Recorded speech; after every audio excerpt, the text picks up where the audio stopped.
Hey everyone, welcome to a new episode here with me, Chad, your host. Today we will be talking about Australian dream or nightmare. Let's start with the good sides of Australia. Australia is a country that many of you know, that many of you've seen on television, and that many of you want to go. Like, I'm constantly being asked how my experience was, and a lot of people tell me they want to go there also for work and travel or to migrate there.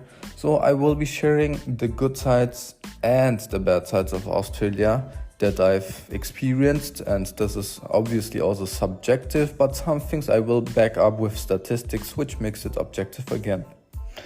So Australia was a plan for me in the past 2-3 years. I've been planning on going there, and it is super far from Europe. Obviously, if you're in Asia, it's closer, but from Europe, it's 20 hours. So planning is important, but planning is only limited. What do I mean by that? If you don't have an Australian number on your CV or documents, you will not get a lot of communication back, usually if you're trying to plan something far ahead. So this is the reason why I decided to go to the country firstly, and then see what I'm doing. And yeah, that being said, there's a time difference to Central Europe of 10 hours, which can make communicating with your family and relatives difficult. But what are the upsides? Well, Australia is a super large continent. It has only, I think, a population of around 20 million plus minus, and it's growing. Its economy is stable considered to other countries. It is somewhat like the US in a sense that the cities are large and you have a lot of space, and this is what many people are looking for, usually coming from countries where everything is next to each other, super close, where you feel encapsulated, kind of. And yeah, so that's was also one of the things I wanted to go. And apart from that, Australia is known to be a sunny country with many different animals, koalas, kangaroos. I think it gives it a very exotic and interesting, fun vibe also. Those animals look cute, and obviously you have the dangerous ones too, so keep that in mind. But Australia is in general a nice place, and during my time there, I was there 2 months so far. I was in Sydney, Melbourne and Perth, 3 different cities. The first 2 at the east coast and the last one at the west coast of Australia. And they're apart from each other. I think it was like 4 hours by plane, plus minus. And you see like that there is really a lot of space, and there's small towns in between where you fly over, and there's plenty to explore. Australia is known for good wages and salaries. The minimum salary is approximately at 20 Australian dollars. You do the calculations to your local currency. Australia is a country with work-life balance. People, they rise early and they also finish on time. So it's not like they would be working until 7 or 8. Obviously, if you look for the right industry, you will also find that, but I'm not talking about that. I'm talking in general. So that's also a good side of things. What else is positive about Australia? Well, the people are quite active. They like doing sports, and with waking up early, they also have time to do things after work. And and that's that. And if you have an active lifestyle and if you do a lot of sports, I think you will enjoy Australia in general. probably more, especially Sydney, because it's full of gym sharks, let's say. And apart from that, due to its diversity, you can find different kinds of food in Australia. You can find like British food, obviously, but then you can also find Chinese, Korean, Japanese, Indian. So there's a plenty to explore here as well. And what else is good is that, I mean, you have a lot of beaches, and also very nice ones like Bondi Beach, and with turquoise blue waters. And yeah, it's just something that everyone should experience at least for 2 weeks minimum. And not the beaches, but Australia in general. Get your own impressions. But what challenges are there? And this is one of the reasons I've decided to, contemplate, rethink Australia for me. The thing is, if you look at the salaries, they're good.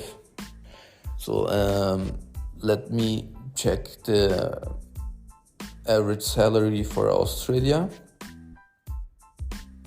So the average salary per Australia is like around 75,000 per year. You know, I have this figure from the internet.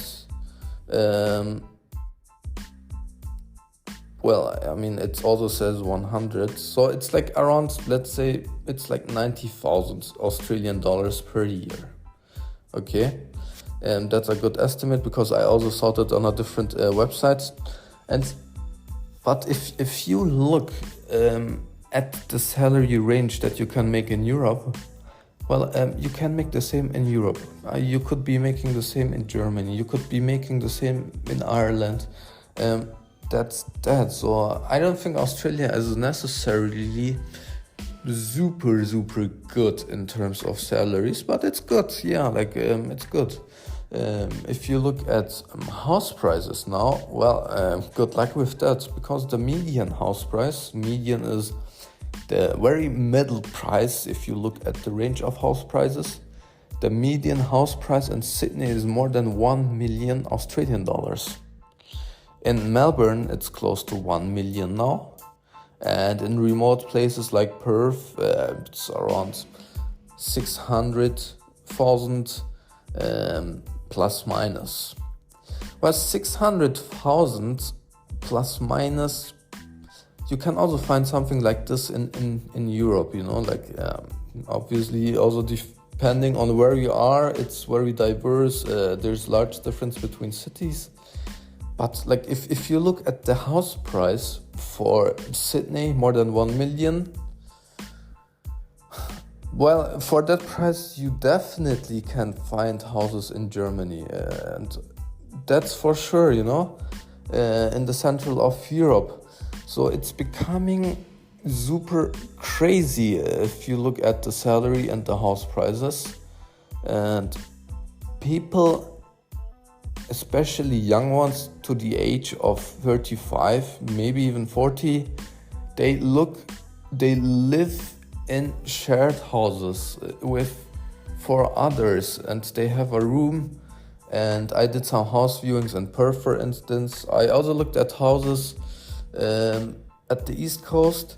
Like, people live in a house with 4 or 5 others, and sometimes there's 2-3 fridges in the kitchen. So it takes a lot of organizational skills to live together with other people. But when I asked the people that live in the room, you know, that will be moving out, I said, how are the other people? They will always tell me, they don't really know, who the others are. And I didn't hear that just once or twice, but more than that. And I think it's also part of the Australian culture, I suppose. People are friendly, but they might not necessarily know their neighbors. So if you had different experiences, feel free to interact at the Q&A of this episode. but this was what I observed, and it's very, very interesting because I come from a place in Germany where we know our neighbors, and in Turkey it's also very important, and I think even in the US, I stayed there in total 1.5 years, people used to know their neighbors. But apart from this, Australia is also expensive in terms of living costs. If you want to rent in Sydney in a shared house for a single room, you need to expect paying 300 Australian dollars per week.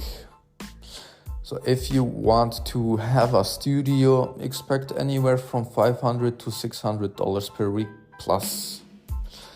You do the math, you have to multiply it by 4, and things are paid weekly in Australia, while the salaries can be mostly every 2 weeks. This is what I've heard, which makes it a little weird in my opinion, because you're paying rent weekly, so why are salaries or wages bi-weekly? But anyway, if you go out to eat, so the cheapest breakfasts that you will get will be around 10 to 15 Australian dollars. So if you go out for proper lunch and dinner, it will be anywhere from 15 to 20 or even more. There's obviously no limitation to that. But I'm talking about the cheapest prices here. And the way people would be saving money, they will do groceries at a place like Aldi. Aldi is, by the way, from Germany. It's a discounter. You can get cheap prices, and then people will cook meals and eat them for 2 days or 3 days. I've heard this and know this from both local friends, from backpackers in hostels. So this is how you save money there. And also for transportation. Transportation is not that expensive if you're taking a tram line or if you're taking a bus, and you can just tap your credit card, which is handy to go around. I like that.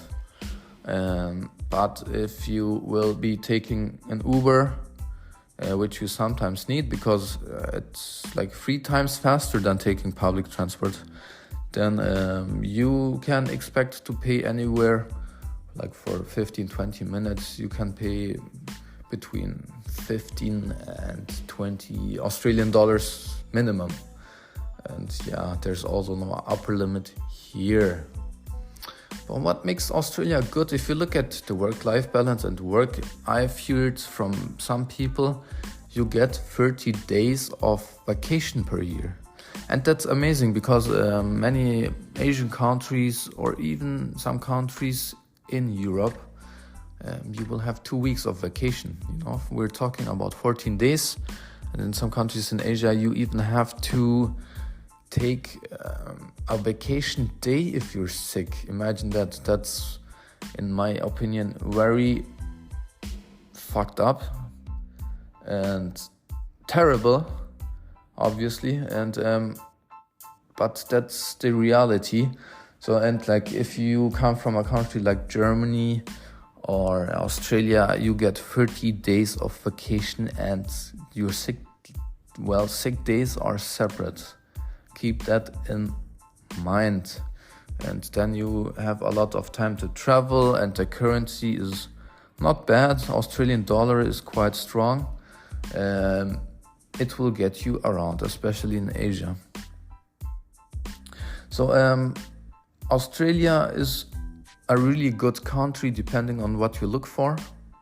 If you want stable salaries, good work-life balance, and you love driving a car, it's important, and you like the distances going around on scenic drives, then I think it's a country for you.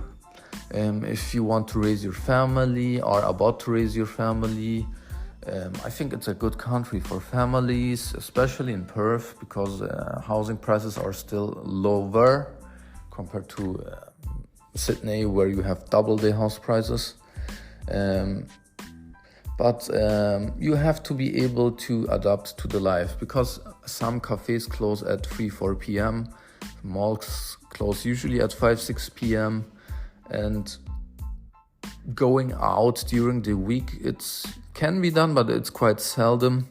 When I talked to people, they said they could meet me next weekend, which was like 5 days afar still. And people wake up early, I told you, like 6, and then they go for a run probably, and then they will go to sleep at 10:30-ish. So you need to be in that vibe. If you are someone who's like single and like socializing, wants to go out Monday to Sunday, wants to eat out every day, well, I don't think Australia is the place for you. You should try some countries in Asia, maybe go to Italy or Spain, and because those countries, they have more of an active nightlife, eating out life, and there are things that get started more late than in Australia. Well, guys, I hope you learned some new things here. I hope you enjoyed this episode. I tried to give a very brief look into the things here.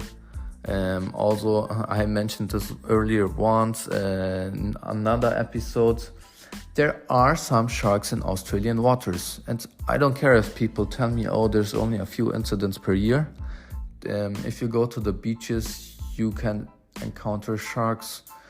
Most Australians also tell me that they never saw any, and that's fair. I really respect their opinions. But there's in Perth or other cities shark nets in the water at the beaches where you want to swim to protect you. So if you're looking for beaches that do not have this necessarily, then you should maybe go to the Mediterranean. Well, I tried to give you a fair balanced look here, a short recap of the good and the bad, and Australia is definitely a place everyone should see in their lifetime, even if it's a short time. Australians are very friendly, but it takes some time to get through them, to them, especially the locals, because I feel like some are stuck in their traditional friend circles from years ago. Also keep that in mind, but definitely go there, check it out. If you have questions, text me, drop a message, and stay tuned for more episodes and other topics. See you next time.